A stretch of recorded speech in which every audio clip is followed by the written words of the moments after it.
let's talk a little bit about their pick at the end of round 2, because Trace Jackson Davis is a guy that I was up on a month and a half before the draft. Yes, you were. And I just really like this player, and I would have taken him at 19. I really would have. And I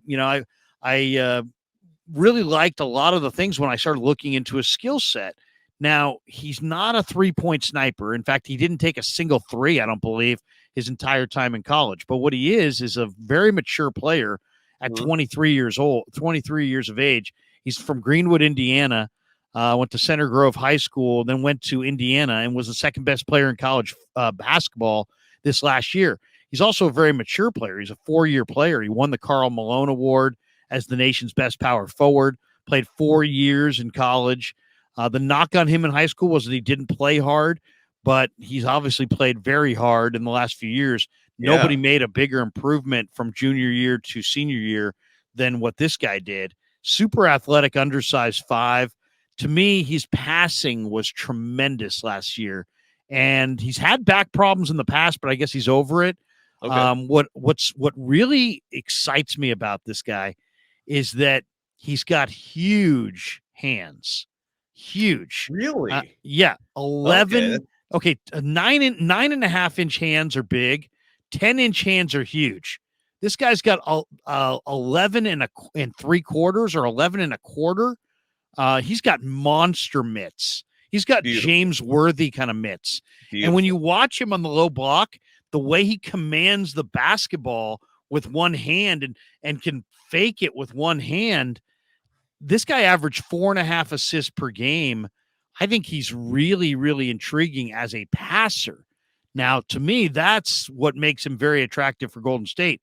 But he's also a rebounder, averaged over 11 a game. He's a shot blocker, was 5th in the nation in block shots. He averaged over roughly 3 a game. Very productive player, averaged 21 points a game. He's got a 7'2" wingspan, massive hands, averaged 21, 11, and 3 his final year.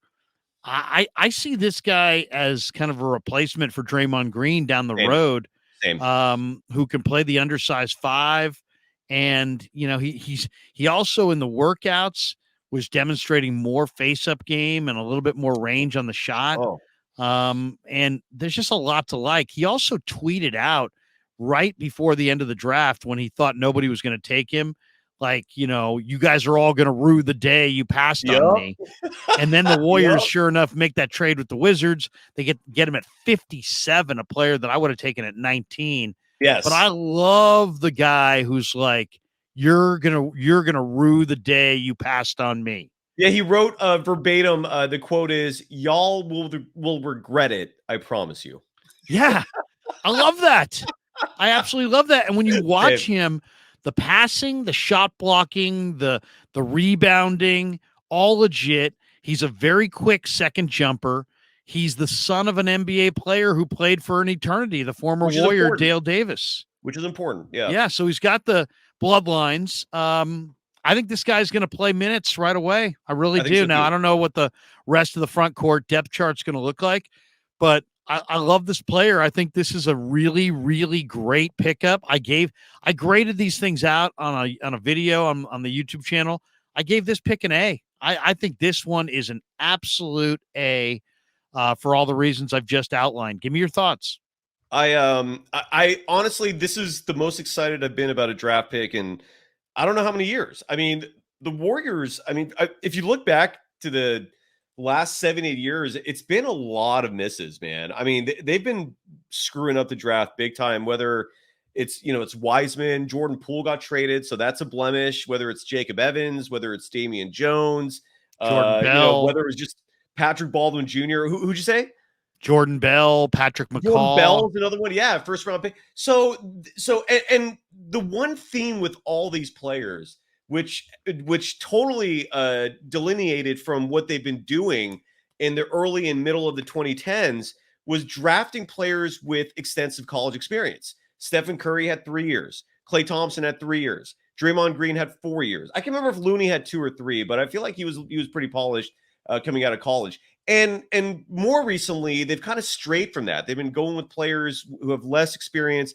And Trayce goes back to that traditional philosophy of drafting players who not only have experience, but the added bonus of progeny, in this case being Dale Davis' son. You've heard Steph, you've heard Clay talk about the benefit of that, which is not being overwhelmed in big game settings, right? You're completely acclimated to the environment of the NBA. You're ready to go. That learning curve is non-existent, and that's huge. That's really big. I'm ecstatic. I'm personally ecstatic because, like you said, some drafts had him projected going in the middle of the first round. And the fact that he slipped all the way to number 57, I don't know.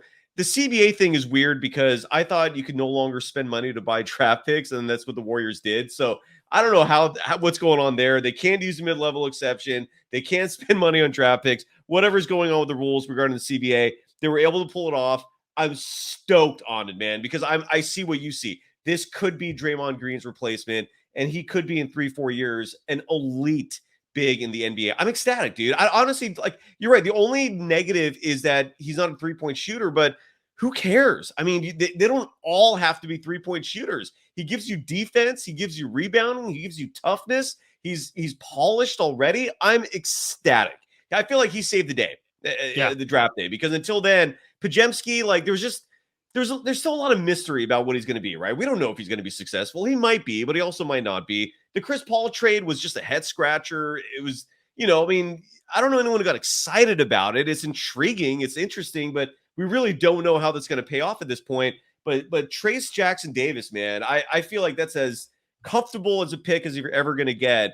I'm happy. I'm very happy now. It makes me feel really good about the Warrior front office, even with post Bob Myers, because I really feel like Larry Harris was a huge component, a huge voice in their room, and I have total belief in Larry Harris. And also, Dell's Larry kid. made the point, and Larry made the point that this guy played in the Big Ten. I mean, he didn't do it. Wasn't 21, 11, and 3 blocks against Little Sisters of the Poor. This guy's doing it in the best conference in college hoop last year. Right. You know what I mean? And the fact that Dale Davis was had a long NBA career, and really could run up and down. And then you see this kid, and it's like the length, the rebounding, the shot blocking, the passing. Just a very productive player. He's got a really nice low post game. But to me, the ability to pass is what makes this really great, because that's what makes Draymond more than just a 6'8" guy with long arms who can block shots. Draymond's a facilitator and a rim protector. And so is this guy. This guy's a facilitator and a rim protector, and I love that. I mean, you can that's make a great combo. You can make the argument that's why Jokic is an MVP. Is that was the final element of his game that really turned him into this, potential top 25, top 15, top 10 all-time player. He is someone who makes his teammates better, and it's largely from passing. And so if you have a big who can pass like that part of his game I was not that familiar with. You enlightened me on that. Makes me even more excited. Bravo, Warriors. Yeah, I'm stoked.